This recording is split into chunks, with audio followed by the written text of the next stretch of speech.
Olá, meus queridos irmãos e irmãs, graça e paz da parte do nosso Senhor e Salvador Jesus Cristo. Estamos chegando ao final de mais um dia com mais uma oração da noite. E dando sequência, então, aqui nas nossas devocionais da oração da noite, estudando a respeito das obras da carne e do fruto do Espírito, conforme ensinado pelo apóstolo Paulo lá em Gálatas, capítulo 5, versículos 16 até o 26. Quero hoje tratar com os irmãos a respeito de duas dessas obras muito importantes e que nós precisamos tomar cuidado com elas, a respeito das discórdias e também das dissensões. Conforme nós já estudamos anteriormente, o pano de fundo que está aqui por trás destas obras da carne, segundo o apóstolo Paulo, é não fazer o que é errado e fazer o que é certo. Nós já sabemos que o apóstolo Paulo menciona aqui 15 paixões carnais. E nós já estudamos as 3 relacionadas com a imoralidade, ou seja, prostituição, impureza e lascívia. Já estudamos as 2 relacionadas com a religião, idolatria e feitiçaria. E das 8 que englobam os relacionamentos, especialmente os relacionamentos horizontais, nós já estudamos 4 delas: inimizades, porfias, ciúmes e iras. Hoje eu quero estudar com os irmãos 2 outras dessas paixões carnais, ou seja, desses pecados que têm a ver com relacionamentos horizontais, pecados que abrangem o que nós podemos chamar de temperamento, ou seja, pecados do temperamento, a saber, discórdias e dissensões. E como nós já sabemos, por estarem ambas as palavras no plural, nós temos aqui manifestações. O que o apóstolo Paulo está falando é de manifestações, demonstrações, exemplos de discórdia e de dissensão.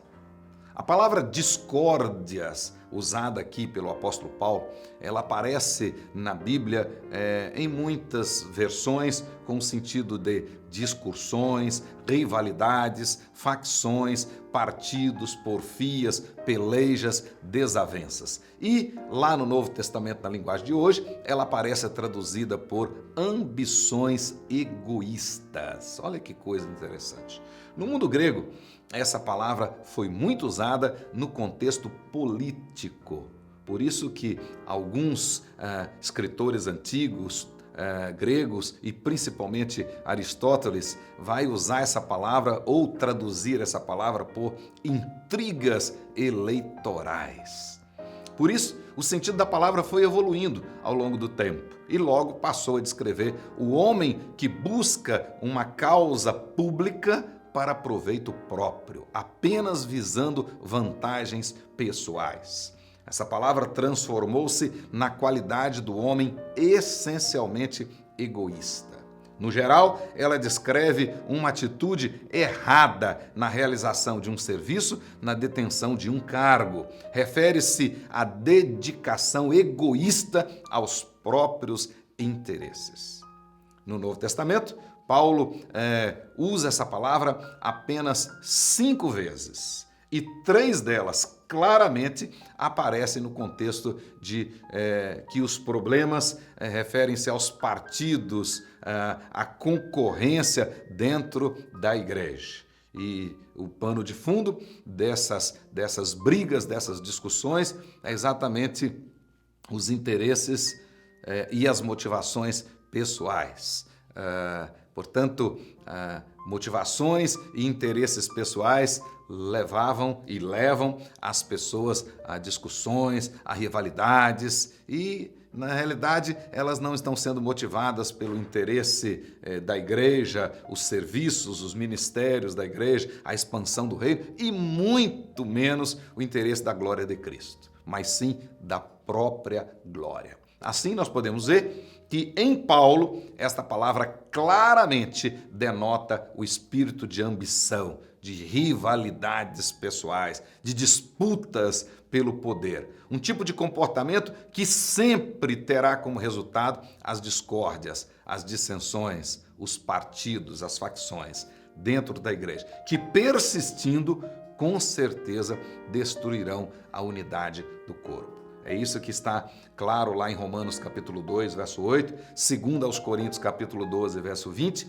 e também Filipenses capítulo 1, versículos 17 e também o capítulo 2, versículo 3. Na realidade, a pessoa envolvida por essa paixão carnal, ela visa exaltar a sua própria proeminência, a sua importância. O serviço dela, mesmo parecendo ser voluntário, essencialmente é um meio de autogratificação, autopromoção. Expressa o seu secreto desejo pelo poder. A segunda palavra é dissensões. A palavra usada aqui não é uma palavra comum, quer no mundo bíblico, quer no mundo secular. Em todo o Novo Testamento, por exemplo, essa palavra aparece somente 2 vezes. Aqui em Gálatas e lá em Romanos, capítulo 16, versículo 17. E o sentido dessa palavra está claramente relacionado com divisão ou com os que causam divisões, ou conforme algumas traduções, os que introduzem ensinos cismáticos na igreja. Paulo recomenda aos cristãos romanos a evitarem os que criam estas dissensões. No mundo secular, a palavra denota um estado de coisas em que os homens estão divididos, onde florescem as inimizades e onde a união está destruída. Literalmente, lá no mundo secular, essa palavra significa manter-se separados.